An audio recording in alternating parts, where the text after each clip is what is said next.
du livre de Siracide, le sage, au chapitre 36. Prends pitié, Seigneur, du peuple porteur de ton nom. Prends compassion de ta ville sainte, Jérusalem, le lieu de ton repos. Verset 13. Et remplis Sion de ta louange, et remplis ton sanctuaire de ta gloire. Il y a 3 endroits repérables dans ce texte, 3 lieux: Sion, cette fameuse petite colline, l'humble montagne, Jérusalem et le sanctuaire. Prends compassion de ta ville sainte, Jérusalem, le lieu de ton repos. Remplis Sion de ta louange et remplis ton sanctuaire de ta gloire. 3 endroits donc repérables, lieu de prédilection de notre Dieu, et nous nous rapprochons, quand nous allons jusqu'à Sion, de Jérusalem, et quand nous entrons dans Jérusalem, nous nous rapprochons du sanctuaire. Voilà le lieu du repos. Le lieu du repos de Dieu. Dieu a un lieu de repos. Nous-mêmes, nous voulons reposer, mais lui aussi cherche à reposer. Ce sanctuaire dans Jérusalem, sur le mont Sion, nous connaissons le chemin. Nous en connaissons le chemin. Les gens diront, je ne suis jamais allé à Jérusalem, je ne connais pas le chemin. Le Seigneur disait à ses disciples, là où je vais, vous en connaissez le chemin. Et les disciples lui répondent, nous ne savons même pas où tu vas, comment on pourrait connaître le chemin? Le chemin aboutit au sanctuaire, où réside la majesté de Dieu et sa gloire.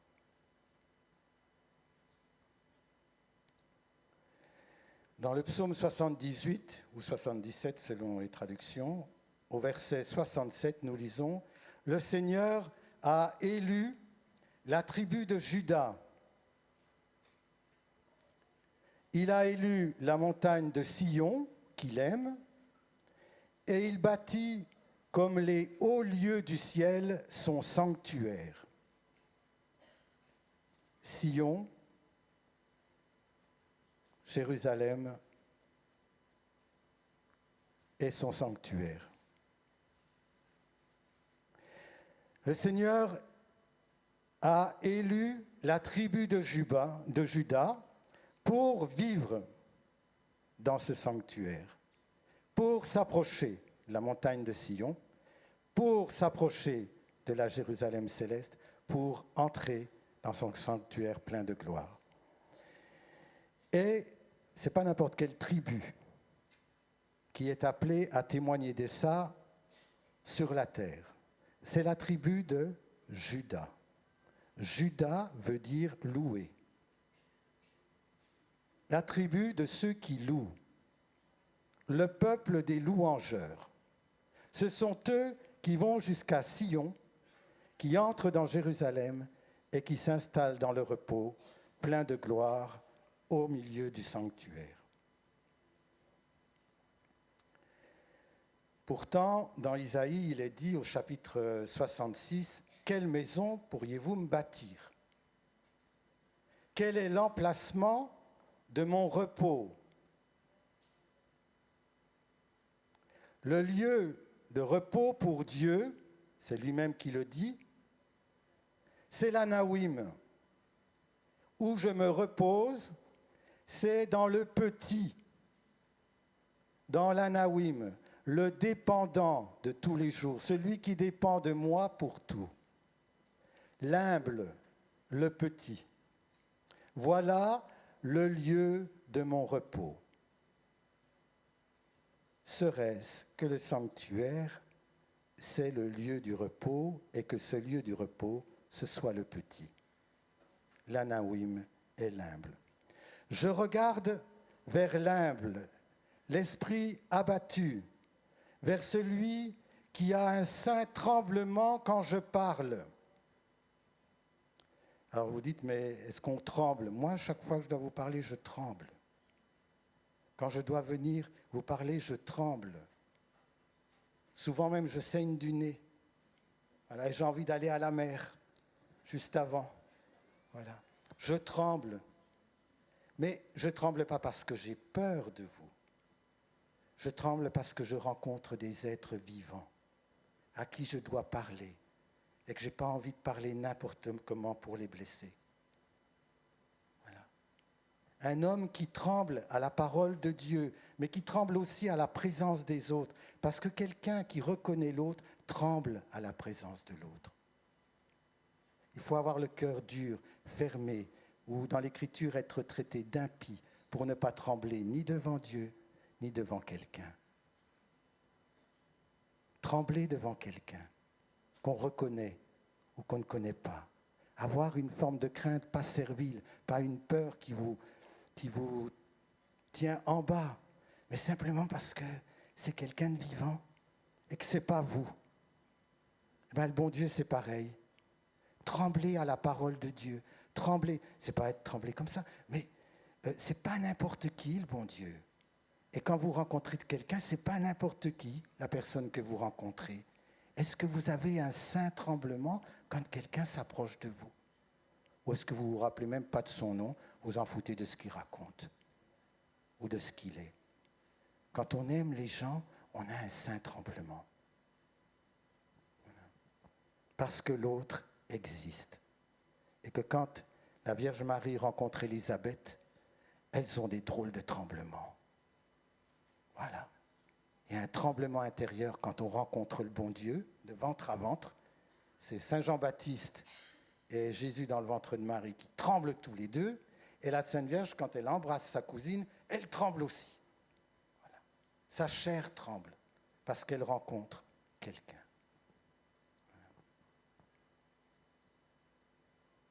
Le siège de Sion, c'est le siège de Dieu. Son trône, c'est Sion, l'humble montagne. Dans Sion, sur Sion, la petite colline, réside Jérusalem. Et dans Jérusalem réside le temple. Et l'Écriture nous dit, il siège dans Sion, il réside à Jérusalem, contemplez son palais. Nous sommes Sion. Nous sommes Jérusalem. Et nous sommes le temple. Sion, c'est votre chair, la chair de tout homme. Tout être humain est Sion. Il est dit, un tel est né en Égypte, l'autre en Éthiopie, l'autre ailleurs. Ils sont tous une ville où ils sont nés, mais de Sion, il est dit, Sion est la mère de tous. Sion est la mère de tous, c'est la vie de tout le monde. En Sion est ma mère. Et tout homme de la terre croyant, non croyant, louangeur, pas louangeur, gentil ou méchant, appartient à Sion. C'est la chair.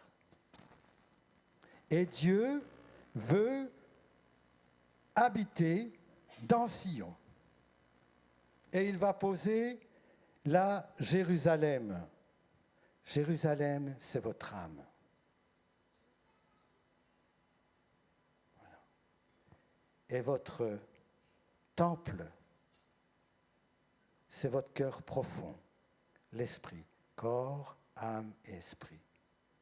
Et le cœur profond, votre esprit, là où demeure l'Esprit Saint, c'est le temple de Dieu, dans la Jérusalem de votre âme, dans votre chair. Vous êtes Sion, Jérusalem et le Saint-Temple. Où Dieu veut-il résider et trouver son repos? Je cherche mon repos dans le temple à Jérusalem sur Sion. Et nous cherchons Dieu en haut, et nous élevons nos voix en haut, alors qu'il est si près dedans.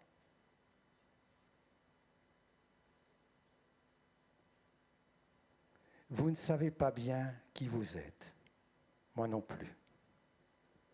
Nous ignorons en vérité qui nous sommes vraiment. Car si nous savions ce que nous sommes, nous lèverions les ténèbres. Simplement le fait d'être là. Voilà. Nous échapperions à toutes les malédictions qui cherchent à peser de tout leur poids sur nos vies.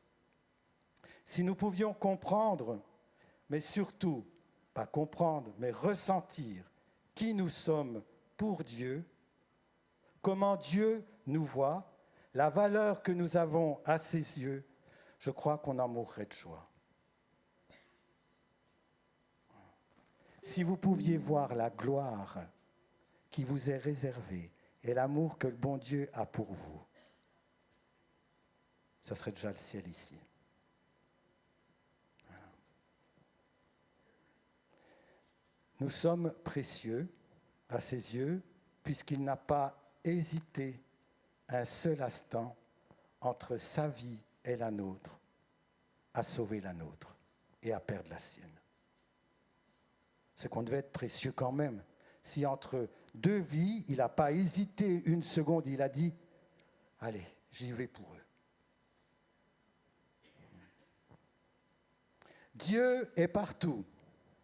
C'est vrai, hein? Vous pouvez regarder en haut, il est partout. Vous pouvez regarder en bas, il est partout.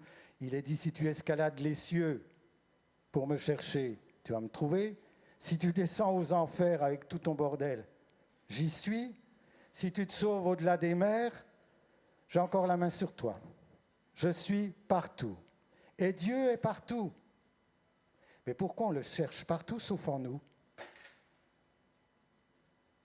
On cherche le paradis, on cherche le sanctuaire, on s'approche du sanctuaire, on lève nos mains, on lève nos voix, on veut y aller. Descends chez toi. T'y es. T'y es. À Sion, t'y es. Ouvre les portes de Jérusalem, puis approche-toi de la tente de la rencontre. Voilà.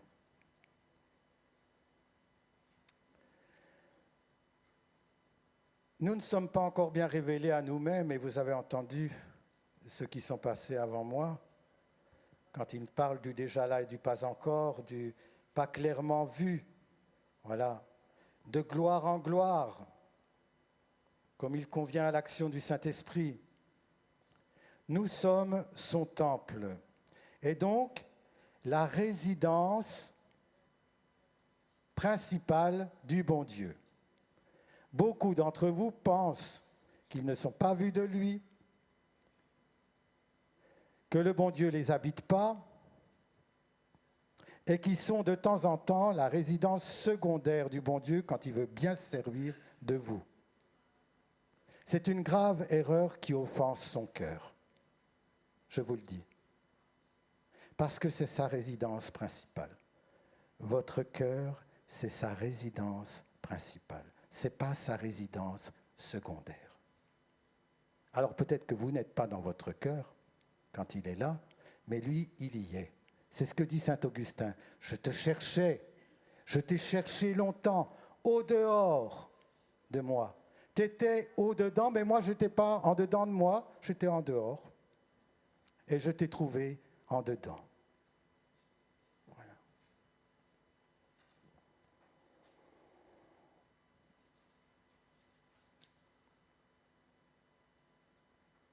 Première lettre aux Corinthiens, chapitre 3. Ne savez-vous donc pas que vous êtes temple de Dieu et que le Saint-Esprit de Dieu habite en vous? Ce temple est sacré. Et ce temple, c'est vous. Alors quand vous lisez les psaumes, je dis aux gens, si tu ne lis pas la Bible, lis les psaumes. Voilà, matin, midi et soir, t'en lis un. Et quand tu verras Sion, Jérusalem, le sanctuaire, tu sais de quoi ça parle. Voilà. Première lettre aux Corinthiens au chapitre 6. Ne savez-vous pas que votre corps est un temple du Saint-Esprit qui est en vous et que vous tenez de Dieu? Vous ne vous appartenez pas. Glorifiez donc Dieu dans votre corps. Dans la lettre aux Hébreux au chapitre 10. Ce n'est pas dans un sanctuaire fait de main d'homme que le Christ Jésus est entré, mais dans le ciel lui-même. Et ce ciel lui-même, ce n'est pas simplement les cieux au-dessus des cieux. Ce n'est pas le ciel qu'un jour vous verrez. Ce n'est pas le paradis promis, même si ça existe. Le ciel, c'est le ciel de votre cœur. Vous pouvez tout ramener à vous pour une fois sans être égoïste. Parce que, eh oui, je pense que vous êtes le centre du monde. On vous dit souvent, tu n'es pas le centre du monde. Eh bien, moi, je crois que vous l'êtes. Votre cœur est le centre du vrai monde. Alors, l'Écriture nous dit, il est entré dans le ciel lui-même. Mais il y était déjà, il n'a rien découvert. Ce n'est pas le ciel de Dieu, ce n'est pas là où il régnait avant. Il est entré dans le ciel de notre cœur, le ciel de notre jardin. Et quand nous découvrons que le bon Dieu est dans notre cœur, quand nous découvrons, pas quand nous l'invitons, parce qu'il est déjà là, quand nous découvrons qu'il est dans notre cœur, votre cœur devient le paradis. Comprenez cela? Le sanctuaire de votre corps.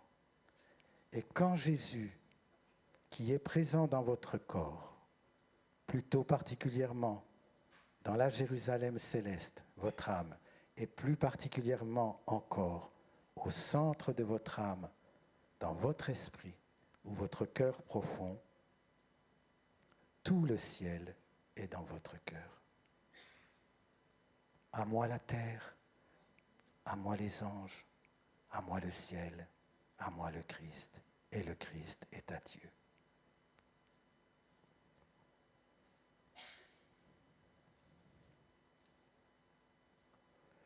Isaïe au chapitre 60 dit « Jérusalem, les fils d'étrangers rebâtiront tes remparts. Leurs rois te serviront. Tes portes seront toujours ouvertes. Ouvrez les portes. Ni le jour, ni la nuit, on ne fermera ces portes. Quand on sait qu'on est le temple du bon Dieu, et quand on sait que Jésus règne dans notre cœur, il n'y a plus à fermer les portes parce qu'on a la trouille du monde ou des autres. Ni des emmerdes, ni des méchants, ni des révoltes, ni des violences. Ouvrez les portes. La gloire n'est pas dehors qui vous fait peur et vous fermez les portes. La gloire est déjà dedans. Quand les disciples étaient enfermés le jour de la résurrection dans la chambre haute, ils avaient fermé la porte parce qu'ils avaient peur de dehors. Le Christ était déjà dedans. Toute porte fermée, il était déjà dedans. Quand vous prendrez conscience et quand vous ferez l'expérience de plus en plus que Jésus habite en vous, il n'y aura pas de problème pour ouvrir les portes. Et les portes de votre cœur, c'est comme les portes de votre chair. Vous allez ouvrir les yeux de votre cœur. C'est les 5 sens. Comme votre corps, votre âme a les 5 sens. Vous allez ouvrir les yeux de votre chair et les yeux de votre cœur. Vous allez ouvrir les oreilles de votre chair et les oreilles de votre cœur. Vous allez ouvrir le goût. Vous allez ouvrir les parfums. Vous allez ouvrir votre toucher sans peur. Vous n'aurez plus peur d'entendre, de voir, de goûter, de sentir et de toucher. Parce que la gloire est au milieu de vous. Ni le jour, ni la nuit. C'est-à-dire, quand ça va bien et que vous êtes rayonnant, parce que vous êtes en session ou parce que vous venez d'avoir une belle grâce de la part du bon Dieu ou vous avez fait un petit effort de foi qui vous a placé dans un petit peu mieux. Voilà. De jour, mais aussi de nuit, quand ça ne va pas, quand vous ne sentez rien, quand c'est la galère et quand c'est en plein minuit, il y a autant à passer qu'on en a déjà passé. Voilà. Ils t'appelleront, dit le Seigneur, ils t'appelleront, il t'appellera toi, voilà, il m'appellera, ils t'appelleront ville du Seigneur. On sera appelé ville de Dieu, sillon du Saint Israël. Tu appelleras tes remparts salut, salut, et tu appelleras tes portes louange. Voilà. Une des portes principales, c'est cette fameuse bouche et cette fameuse langue. Voilà. On ouvrira la bouche pour louer. Voilà. Chapitre 60 d'Isaïe au verset 18. Jérusalem, tes remparts seront appelés salut, tes portes seront appelées louange. Et dans l'Apocalypse au chapitre 21, verset 22, Jean dit, il y avait un ciel nouveau, une terre nouvelle, mais je n'ai pas vu de temple. Car le Seigneur, le Dieu maître de tout, est temple et agneau. La ville personnelle, Jérusalem, elle peut se passer de l'éclat du soleil et de la lune, car la gloire de Dieu l'illumine, et l'agneau est devenu le flambeau. Voilà. Plus vous goûterez à la présence de Dieu en vous, plus vous le chercherez dans le temple, dans votre cité sainte, plus l'agneau deviendra votre flambeau, plus la gloire sera présente, et il n'y aura pas besoin de prêcher forcément, et il n'y aura pas besoin de courir, simplement d'être. Je disais à la petite sœur qui est passée, qui a prêché avant moi, Catherine, j'ai dit, quand je te vois, tu me fais penser à un flambeau. Le flambeau n'a pas le souci de lui-même, ni le souci de savoir s'il brûle, et ni le souci de savoir s'il éclaire bien. Il brûle parce que le premier souci, c'est la flamme. Et la flamme, elle fait son travail. Et tu es un flambeau. Elle a dit, ça me plaît beaucoup. Voilà. Les portes restent ouvertes le jour, car il n'y aura plus de nuit. Faire retentir le sanctuaire dès le matin. J'ai été fort surpris de trouver ce texte. Voilà. Dans la parole de Dieu.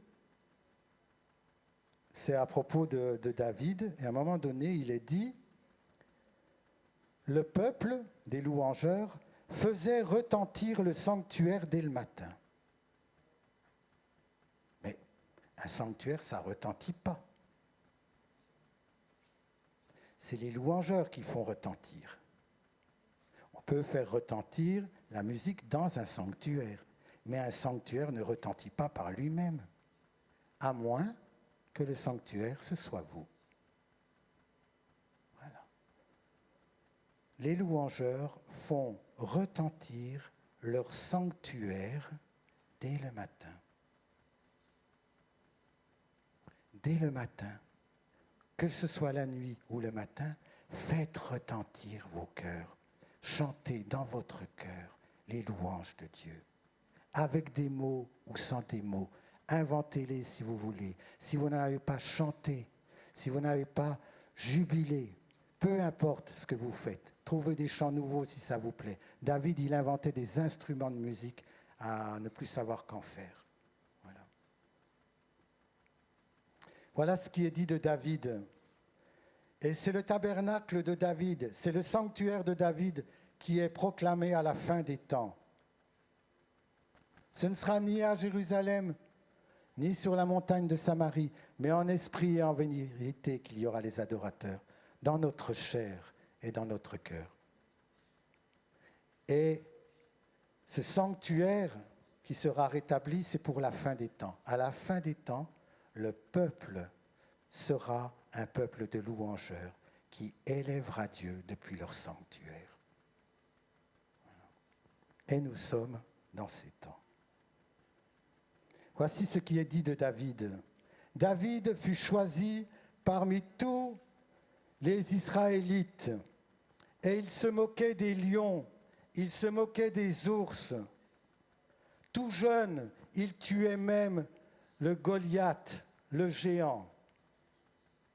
Dans toutes ses œuvres, il rendait hommage à Dieu dans des paroles de gloire, dans des psaumes. De tout son cœur, il chantait. Il montrait son amour par ses chants à son Créateur. C'est pourquoi il a établi devant l'autel des harpes. Il a établi devant l'autel de son cœur des harpes. On n'établit pas des harpes, on établit des gens qui jouent de la harpe. Eh bien, dans l'Écriture, établir des harpes peut se dire établir des chantres, établir des louangeurs. Voilà. Dont l'accompagnement rendait les chants plus doux. Il faisait louer le saint nom du Seigneur, faisait retentir le sanctuaire dès le matin. Voilà.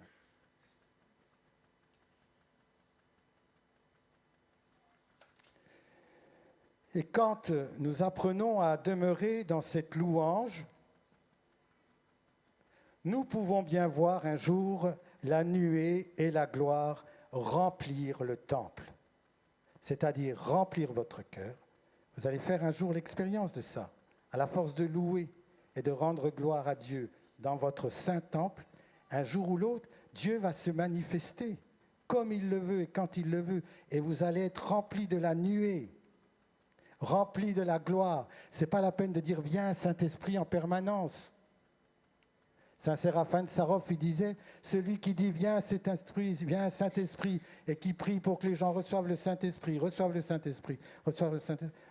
à un idiot. » Séraphin de Sarov, rempli d'esprit.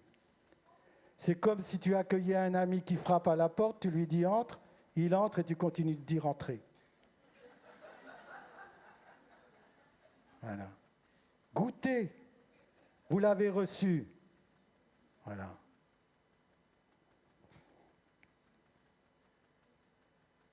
Et donc, apprenant à demeurer dans cette louange, ils ont vu la nuée et la gloire remplir le temple, c'est-à-dire remplir leur cœur et même leur corps.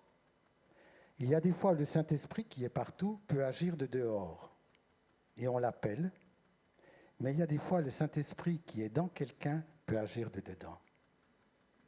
C'est pour ça qu'il y a des transmissions de Saint-Esprit par les gens.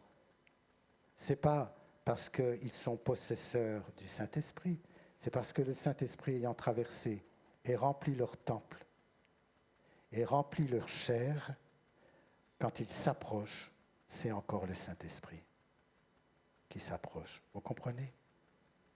Ils n'ont pas un don supplémentaire. Ils sont envahis de la nuée. Et étant envahis de la nuée, ce qu'ils approchent ou ce qu'ils touchent est touché par le Saint-Esprit. Voilà.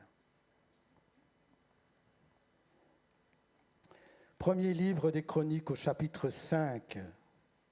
Les prêtres durent sortir du sanctuaire et le sanctuaire fut rempli par une nuée. Le temple de Dieu fut rempli et les prêtres ne purent pas continuer leur fonction à cause de la nuée. la gloire de Dieu remplissait le temple de Dieu. Et le temple de Dieu, nous dit l'Écriture, fut consacré lui-même par le Seigneur. Voilà. Votre temple est consacré lui-même par le Seigneur. Par votre baptême, pour ceux qui ont leur confirmation, voilà, le temple, votre temple est consacré lui-même par le Seigneur. Vous êtes la demeure du Saint-Esprit. Alors, pourquoi il ne se manifeste pas? C'est parce que vous avez fermé les portes de dedans, comme de dehors. Et donc le Saint-Esprit enfermé dedans est contristé et ne peut pas, en effet, avoir des droits sur sur votre âme et sur votre chair. Il y a des gens qui guérissent par la puissance du Saint-Esprit en recevant comme une onction du Saint-Esprit. Il y a des gens qui guérissent par l'opération du Saint-Esprit en laissant le Saint-Esprit de Dieu en eux faire ces guérisons. Et courir après les gens pour recevoir du Saint-Esprit, c'est presque, quand on le fait tout le temps, c'est presque offenser le Saint-Esprit en soi. Vous comprenez? On fait comme on peut, on fait comme on peut. David avait établi une louange perpétuelle, 24 heures sur 24. Vous pourrez trouver ça dans le premier livre des Chroniques au chapitre 5, 15, 16, 23, 25. Vous pourrez lire tranquillement. David a établi devant le tabernacle, devant la tente de la rencontre, devant l'arche, la présence de Dieu, une louange 24 heures sur 24. Et ce, pendant 33 ans. Surprenant. Pas 34, ni 32. 33. La présence du Christ sur la terre. La présence du Christ dans nos vies. Pendant 33 ans, le règne de David, l'arche était présente sur le mont Sion et tout le monde pouvait le voir et tout le monde pouvait adorer.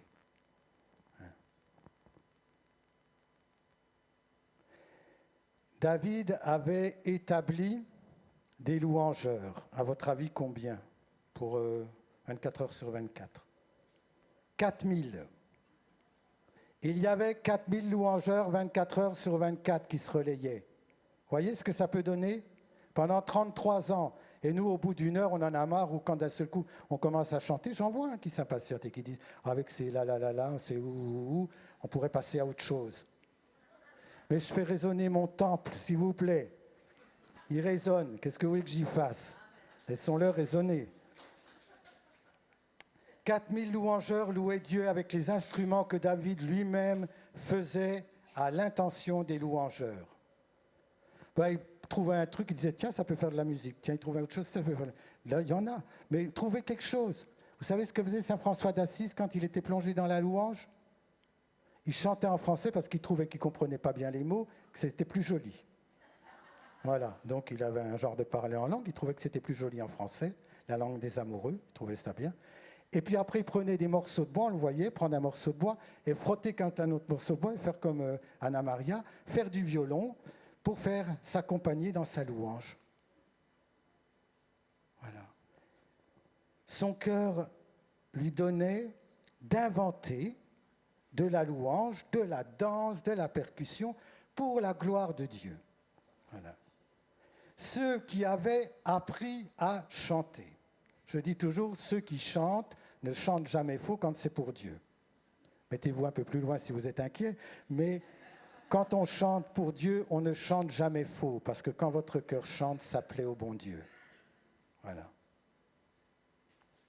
Mais il y en a qui ont appris pour donner de la qualité. Moi, je préfère avoir des louangeurs que je connais et des instruments de musique que je repère qui m'aident à louer le bon Dieu dans mon cœur. Quand il n'y en a pas, je fais sans. Mais quand il y en a, ça m'aide. Je ne suis pas tout seul, Élisée, quand il voulait prophétiser et qu'il faisait la gueule aux gens, il disait, allez me chercher un chantre, allez me chercher quelqu'un qui joue de la cithare. Et quand on jouait de la cithare, d'un seul coup, il avait l'esprit de prophétique. Voilà. Donc ça aide.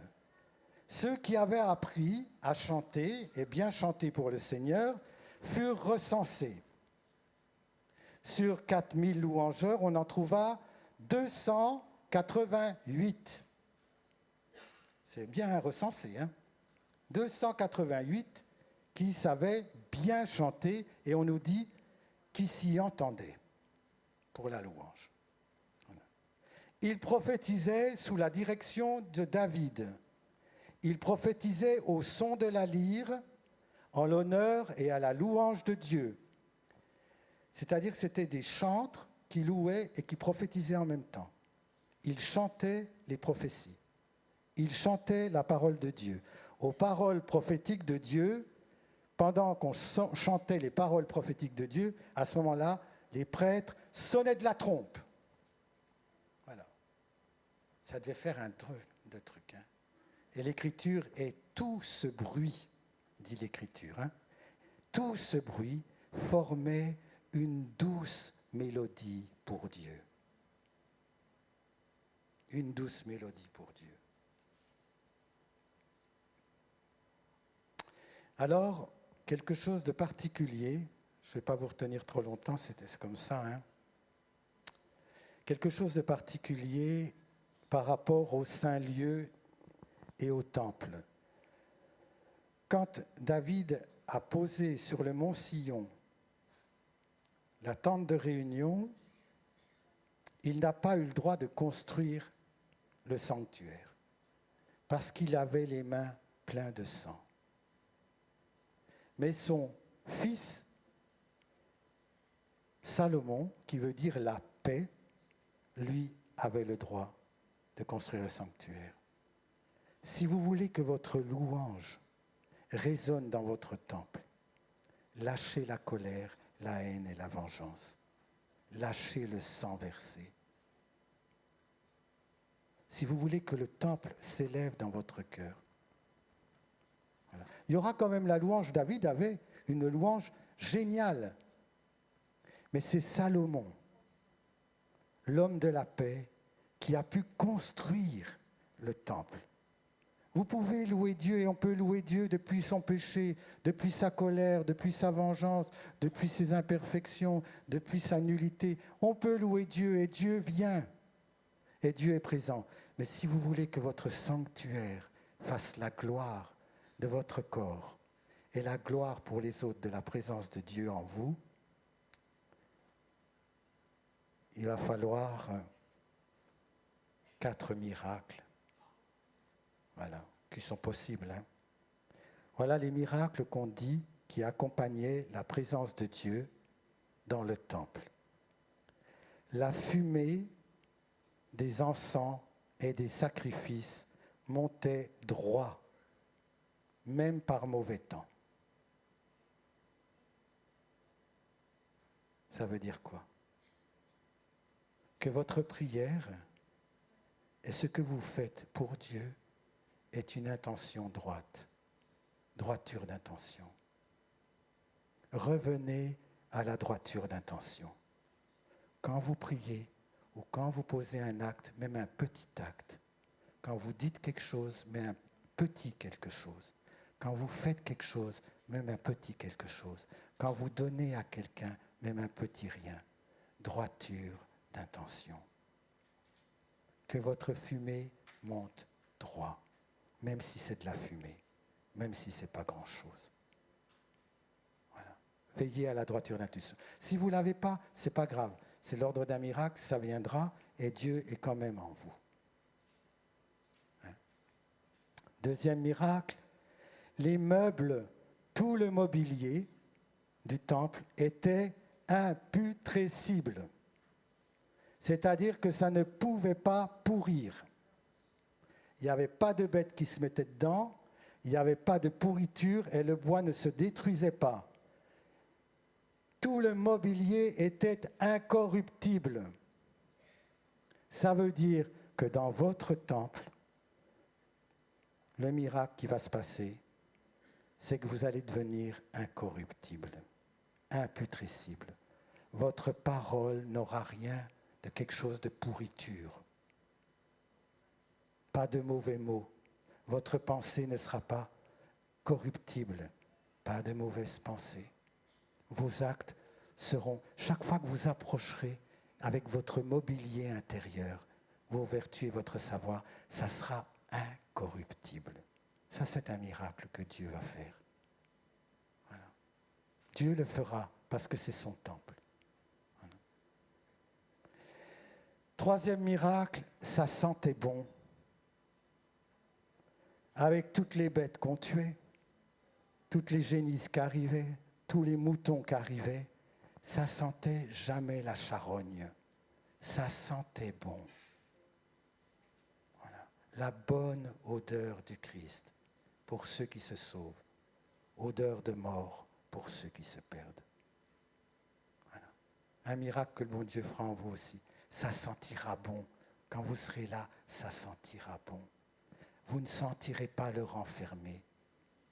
Voilà. Et quand vous ferez de la mauvaise cuisine intérieure ou spirituelle ou psychique, ça ne puera pas partout. Voilà. Et les gens qui viendront vous voir ne sentiront pas la sardine en repartant.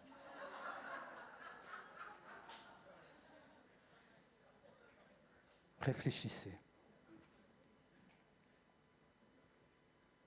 Et le quatrième miracle, c'est que toute bête qui était sacrifiée n'était jamais inquiète à l'heure de laisser leur vie. En Israël, on ne sacrifie aucune bête qui a peur. Si un mouton, ce n'est pas l'Aïd, hein, où il faut sentir la douleur et sentir le sang qui se vide. En Israël, quand on égorge un mouton, il ne doit pas le sentir, il ne doit pas avoir peur, parce qu'il est consentant pour donner sa vie pour Dieu. Et si une bête est inquiète, on ne la sacrifie pas. Tout ce que vous ferez qui sera difficile, tous vos petits sacrifices ou vos grands sacrifices, ne seront pas empreints ni de tourments, ni d'inquiétude, parce que c'est à Dieu que vous le ferez.